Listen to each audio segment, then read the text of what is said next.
Okay, welcome to another tips video. It's my second one. So this one's going to be braking. I'm not going to give you every braking tip because I'll lose track of it. So I've decided I'll concentrate on three that if you get these down will give you benefits straight away. Just for reference, I'm using my own rider, centered riding style, 4 braking fingers.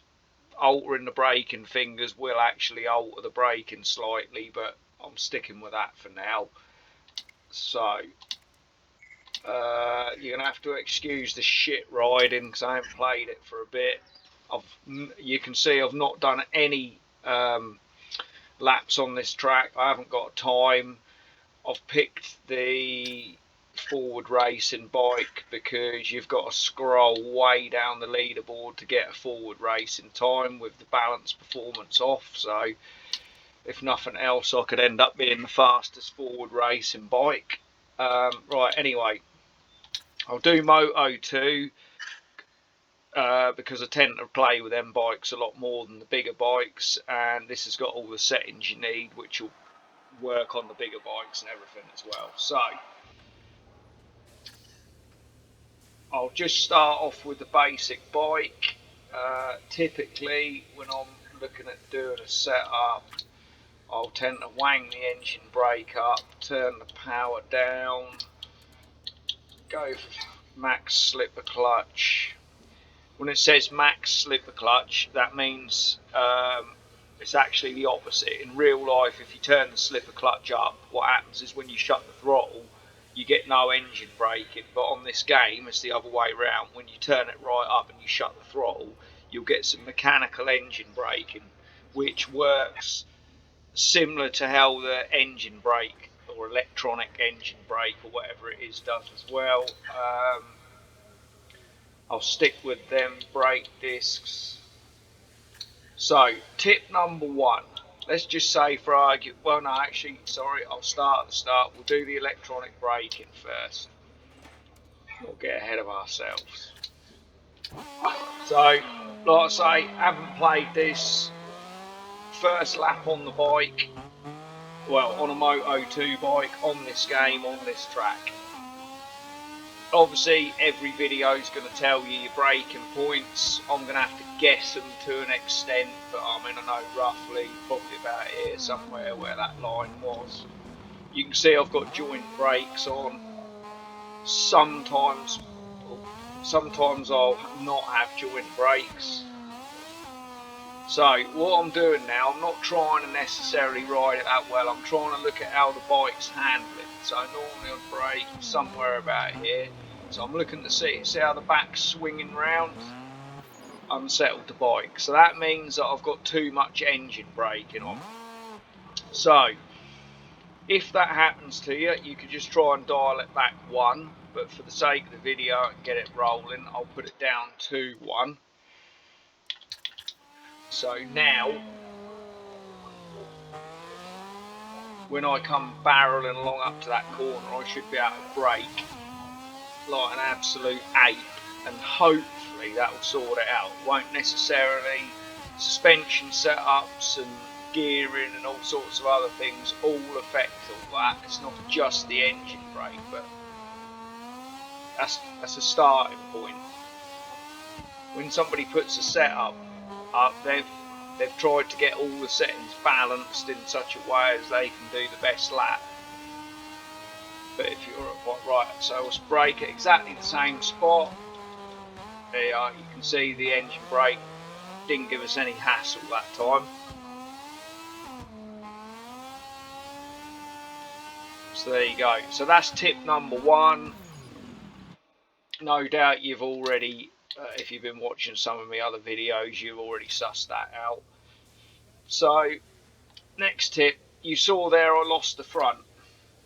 Let's say for argument's sake you don't know the track, you want to learn it, you ain't looking to do a major lap time.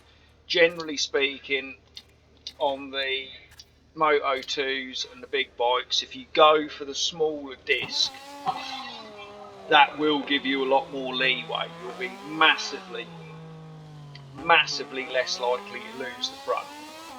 And sometimes, not always, but sometimes if the rest of your setup's fairly well optimised towards that smaller brake disc, you won't necessarily be any slower on the lap than what you were with the other one. Obviously, because I've not changed anything else, I'm going to have the negatives. But that's offset by the fact that I've got to be less careful on the brake. I can hold it on right into the corner, which I'm going to try and do. Right, there you can see I've got way less braking. I'll see if I can give an example. Let's just try and... I'm not used to running with that brake, to be honest. I usually use the bigger, right? So I'm holding it hard on the brake. That front weren't moving. Obviously I went over the top there and oversteered, but same again, look. Obviously I hit the rumble strip. So there you go, that's another tip. If you're struggling with the track, go for the smaller brake. Another tip, we'll go back to the bigger brake. Let's say you got the back backing in. Let me see, could I put... I'll load in a different setup. It'll be from a different track.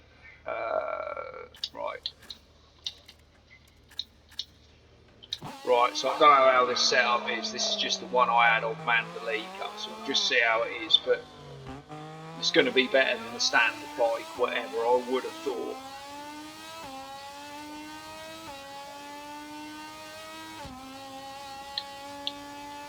Drop it down to power 1.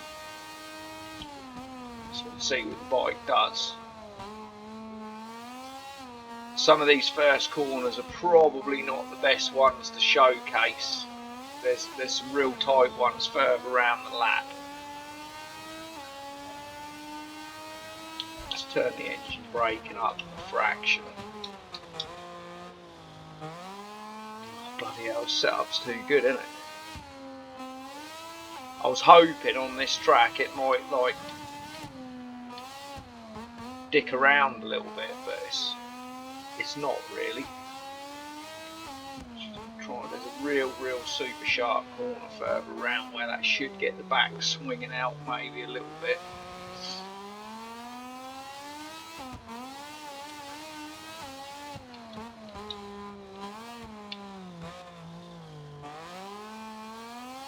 But now it's too good.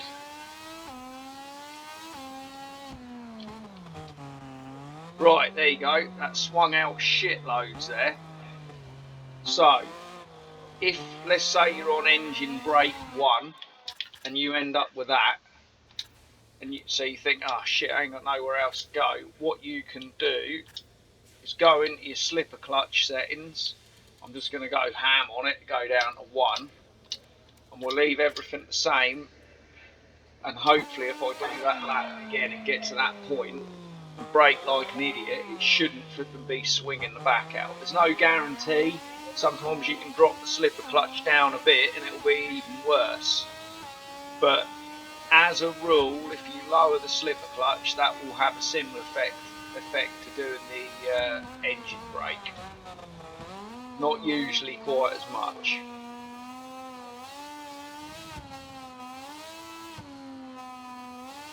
We'll see.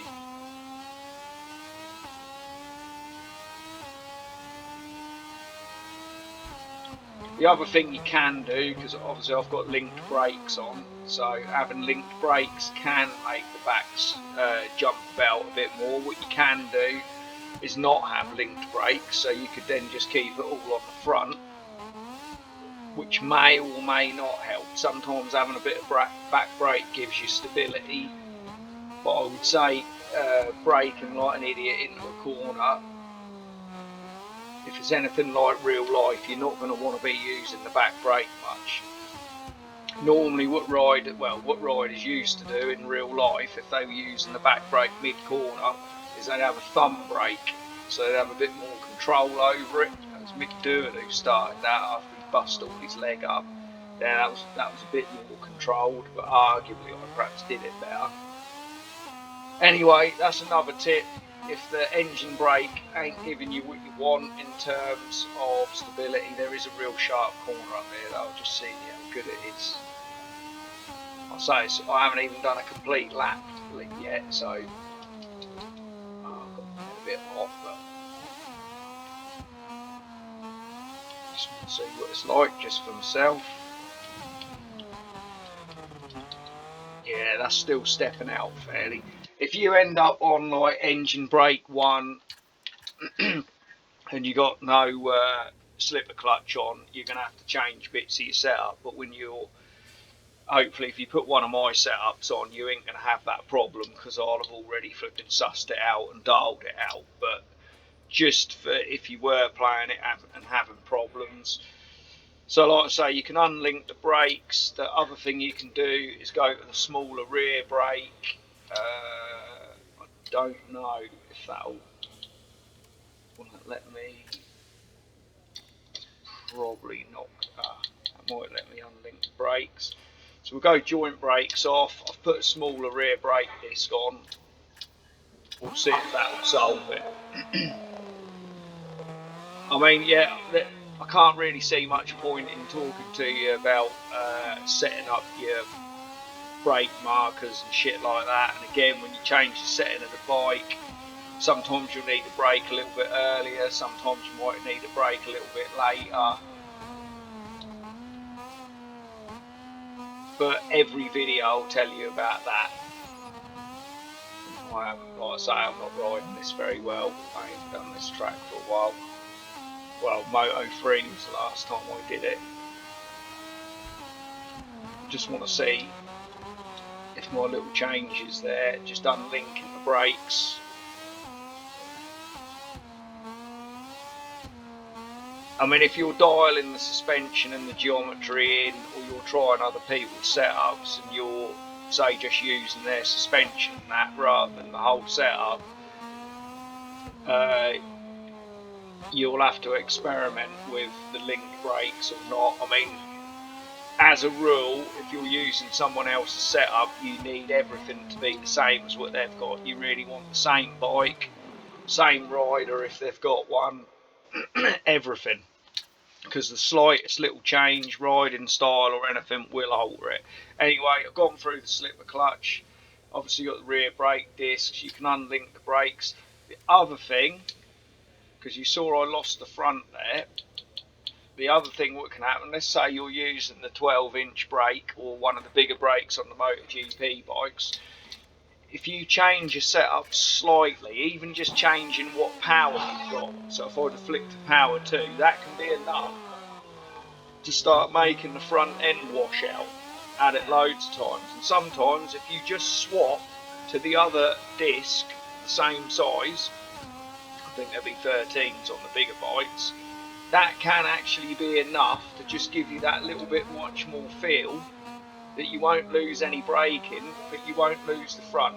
Don't ask me why. Completely unrealistic, I would say. That would not happen in real life, but for some reason on this game that does seem to be a thing. So we'll just see if that works out, because I did just lose the front. And you've seen all the laps that I've done on here. In fact, I haven't even completed one lap yet. So this is me riding at my absolute shittest.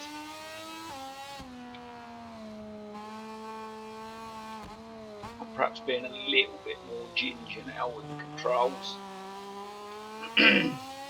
But it's sort of cheating, because I'm trying to show how good the setup is, but at the same time, as you do more and more laps of a track, you will just naturally start gelling with the machine or the bike and the track, and you'll just start to automatically brake and do everything at the right time. So sometimes punching in someone else's setup, whether it be mine or anyone else's, it can be more psychological than actually that much better. Like I say, if you've just got, like, say, still hard there, still lost him. Anyway, if you think if that's just enough to get you over that hurdle, to get you feeling good about the bike and the track, that can be all you need, and you'll feel your way into it. But yeah, I could put I mean, we're 15 minutes into the video already. Do you really want me to load another track up? I know one where I've got a setup, and if I change the disc, I'll be on the deck every second. And then literally, if I just put the other one on, I'll be able to do a fairly good lap. But it's like, just take my word for it. Honestly, play with it yourself. But when it comes to setups, if you want your bike to be the same as the person whose setup you're putting in, you've got to have everything the same. That includes all of this neural stuff, which nobody who's doing setups will use. Ideally, joint brakes, anti-lock braking system. I see I've got that off actually, I think. So actually, let's just try it with that, because I normally have the anti-lock braking system on, to be fair. So let's just have a little go with that. Try it with both brakes and just see what happens. I might just crank the power up slightly. So just to show that you can get away with maybe one disc being better than another.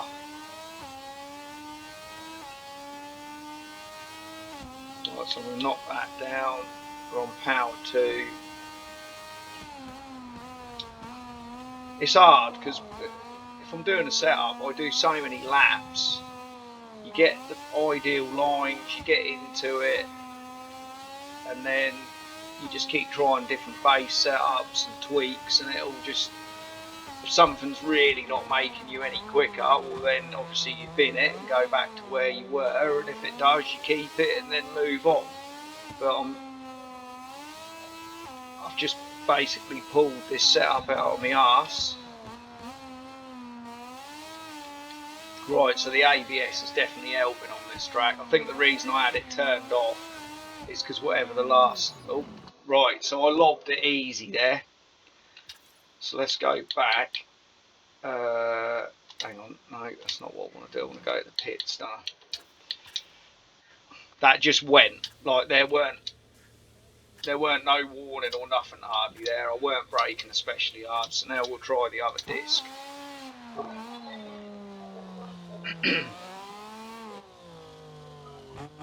But like I said, I've said to people, these pro e-sporters and all that, they're not going to tell you this stuff.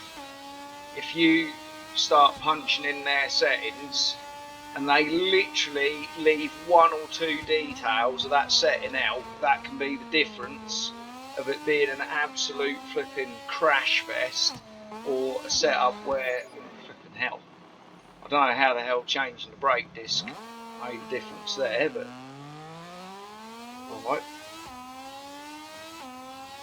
That's the other weird thing as well. Sometimes just changing the brake disc can change the amount that the bike steps out. Again, that's more to do with the game. That obviously wouldn't happen in real life. But you can see I've kept all the other settings the same, and the bike is visibly more slidey now. But it might be better on the brakes. Feels it, but you know, if I was just trying to get a setup now, I would only probably be on power 1, so the bike stepping out and doing a load of shit wouldn't really matter. I mean, I'm braking I braked ages into that turn, right cranked over. Without a doubt, that's better on the brakes now, just changing that brake disc, but it is sketchy on the accelerator. I've definitely got to be more careful with it. I'm being a bit careful on this corner because every time I've overshot so far. This is the other thing, once you get a lap in, obviously you got your ghost to follow then, so you can use that as a marker if it's ahead. Oh yes, that's pretty sweet now. I'll crank it up to 3 for the straight. Well, that's it really for the tips. If you want to hang about and watch me do another lap, you can. If I get this one over the line on power 1, just because. Oh no, it's going to be an invalid lap, isn't it? Oh mate, Right, what did I do? 155, so it's pretty slow. But that's the other thing as well, when you change your bike setups or punch someone's in off the internet, you got to give it 2 or 3 laps, because the bike will feel just that bit different. Even if you can't put your finger on why, it will, and you will automatically, fuck me. There you go, that's changing to Power 1 did that.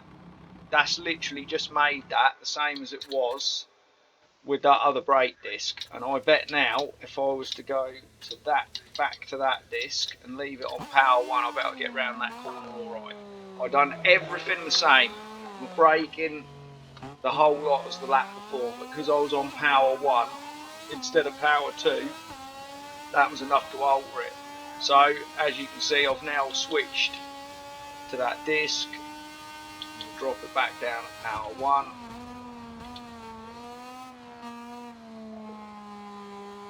So yeah, if you're going to do online racing, you got to really put your time in and do your trial and error to get a nice setup, because you can easily get stitched.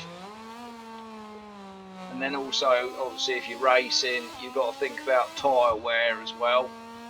So when you do, if you're trying to get a setup for that, you're going to have to work out which, God, it does flipping step out, doesn't it?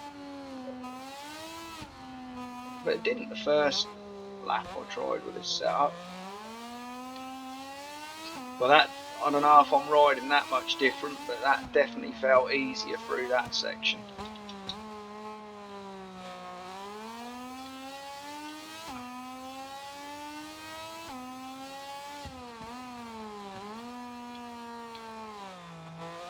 Yeah, so the ABS side of this game is a bit bullshit, because sometimes if you've got your bike just set up right and you've got the right discs and everything, you can have no ABS on and it won't be any different at all. But you'll just get slightly better braking, and it is slight. But again, you can have ABS on and you can still just instantly throw the front down the road.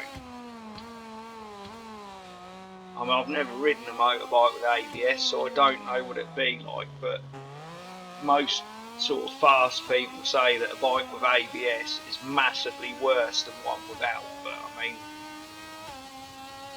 I can't imagine a bike like this, you'd never put ABS on it anyway, so it's not really unrealistic having it on, because like I say, the bike will still throw you down the road just the same. There you go, that's going to be a proper lap. Not as quick as I had before though. But anyway, there you go. That's some braking tips. Not the most exciting video, I'll grant you, but hopefully you got something out of it. It's going to help you with your game. Obviously, when I do a proper setup for this track, I'll put the time in, and I should be, well, considerably higher up the rankings than that. I would have thought I ought to be another 100 places up. But anyway, there you go. Hope you liked it. If you need some more tips, let us know.